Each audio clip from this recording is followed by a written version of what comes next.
We can't heal ourselves. That's what we try to do. But the Holy Spirit heals. The light, which is the Holy Spirit, that heals. That is the healing. So we can always embrace healing in life. And that's when we are sufficiently impressed with the kind of corner we seem to have painted ourselves into, then we're going to get more serious about really taking God up on its offer to, like Star Wars, where he's saying, Chewie, get us out of here. It's about time to begin to think that, maybe we'd like to have some assistance putting this thing to bed. We just need to, it wouldn't be bad to dismantle this little illusion package that we set up. Just let it go. We're getting sucked into the Death Star, and Darth Vader's back there. He just killed Obi-Wan Kenobi, and the Millennium Falcon's hyperdrive isn't working. And it's a desperate situation, okay?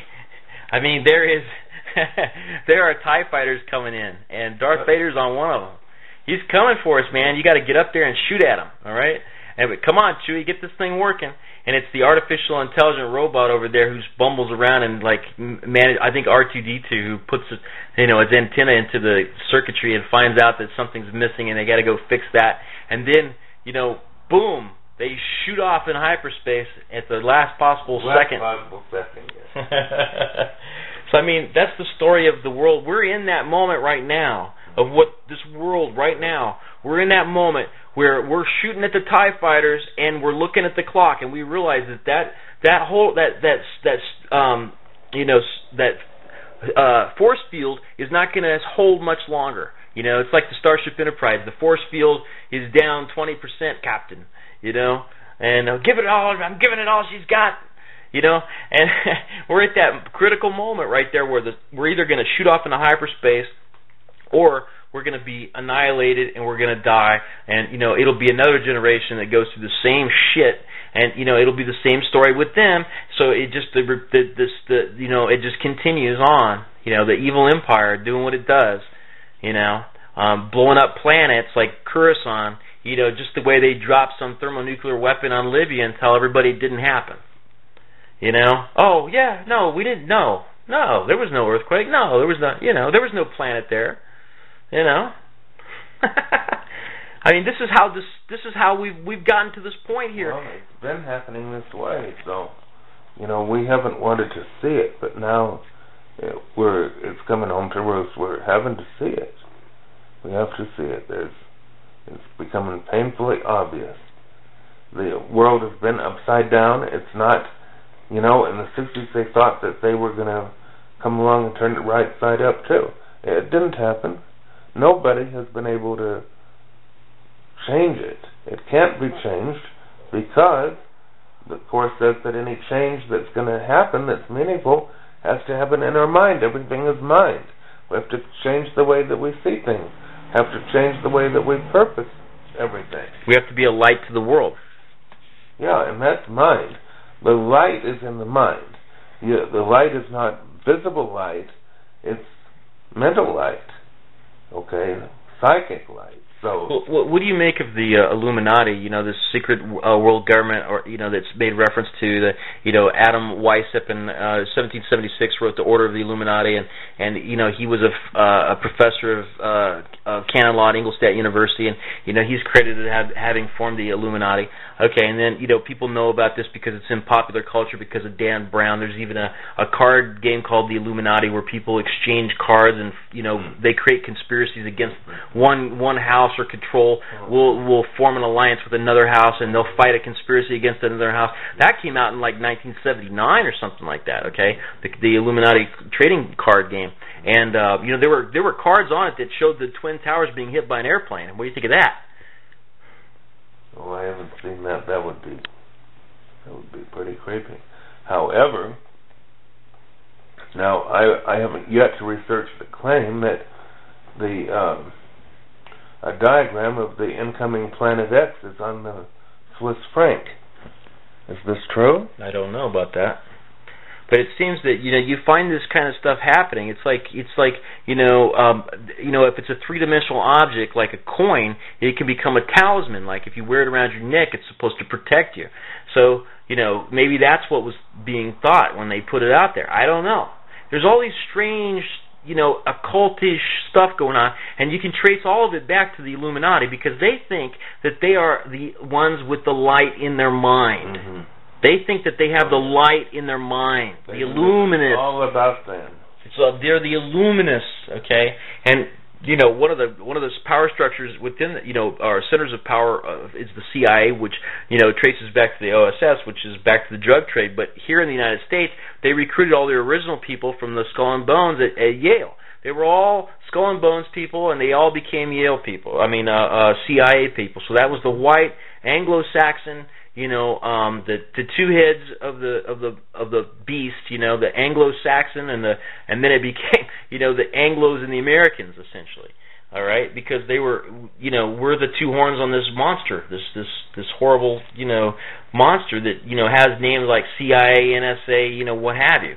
There's all these alphabet soups, and they're working with the World Bank and the IMF, and they're just doing all kinds of stuff in every country in the world, sneaking people in through the ambassadors, to work with the ambassador. There's a CIA sanction chief that tells the ambassador what's up, and he's got to go along with the program if he wants to stay in his position of power, So they control the whole motherfucker, And then they're running people in through the all these other services like the Red Cross and the Peace Corps and all this. They get their spies in there. They get, Ann Durham was one of their spies, one of the CIA spies.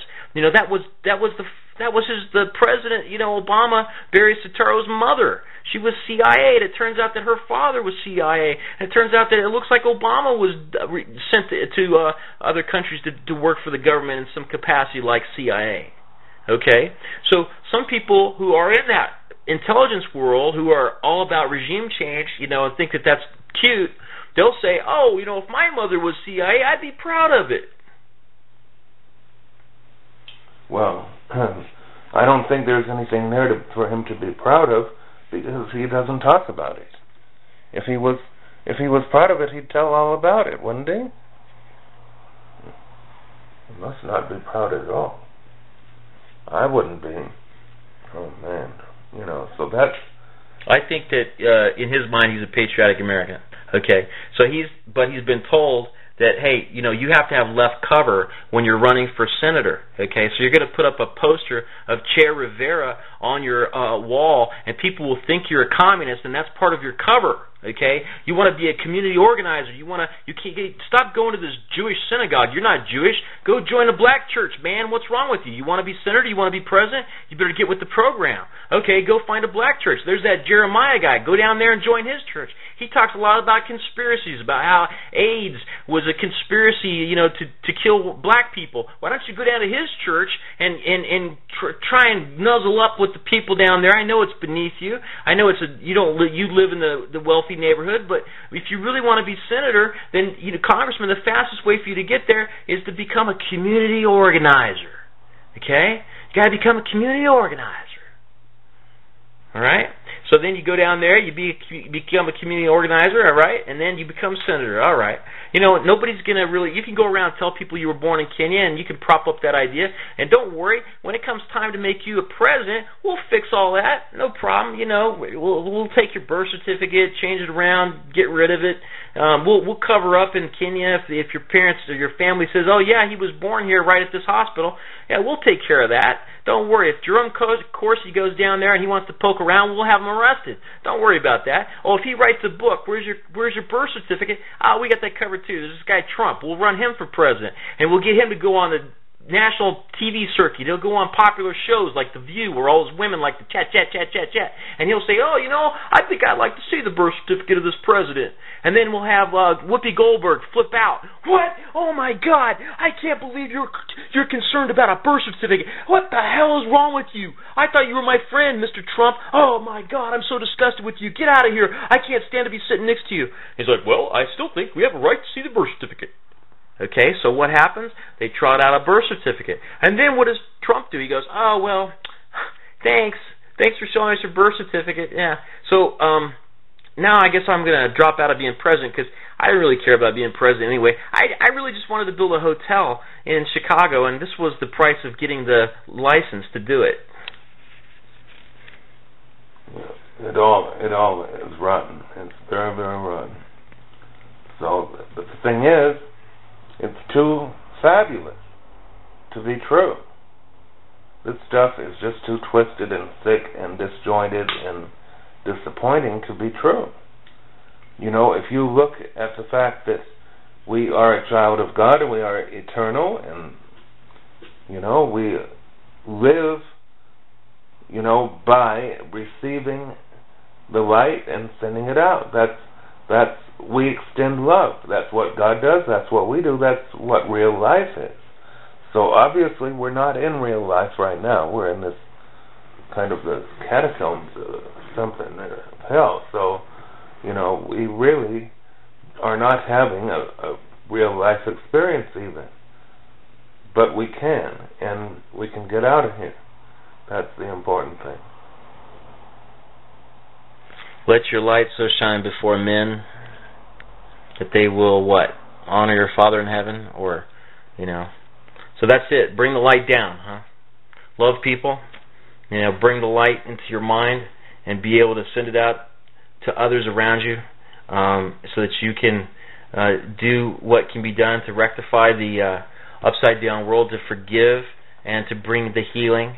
And we have to do it within our circle of influence. And the process of forgiveness is one of essentially joining with the oneness of everything, of denying the separation and affirming the oneness, and that's a healing process.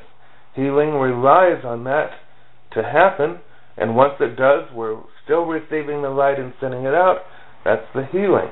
The Holy Spirit is moving over the face of the waters in this. Okay, that's the important thing here. The Holy Spirit will do the work. The Holy Spirit is the one that draws the curtain on this sad little stage. And the sooner the better. So that's our role, is to be able to join with the light and forgive everything, move beyond it, and move into life ourselves. So,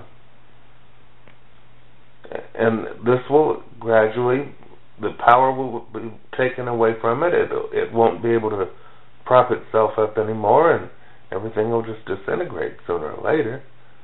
So, I mean, it's all good.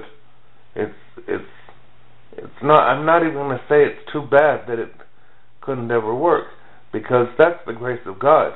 Thank goodness that it couldn't work.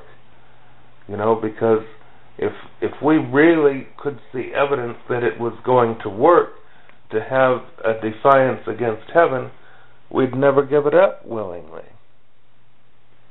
You know, we need to go back to heaven where we belong.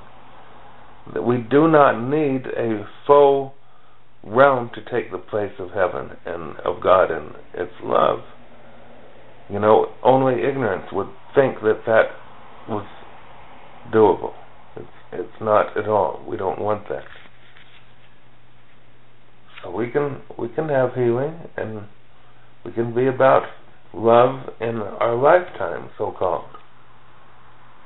And in fact, we must be. We've been shown by the divine that really that's what we want. We learn that our wills are joined, and that what we want is the same thing the divine wants. We want to return home. We want to be forever with God in its power, and its creative power, and all of its. So we're stuck in the matrix, and we want to wake up, and we want to climb out of our little container and pull the wires out of ourselves, and experience the real world, and that is heaven. And what you're saying is that it's not a nightmare there. The nightmare is here, where we live now, and that when we get to heaven, the only thing that's going to matter is people. And you're saying that you know this because you had a crossover experience where you went to the hospital and you had an experience where you died and you left your body and you experienced heaven. And so what can you tell people about that experience?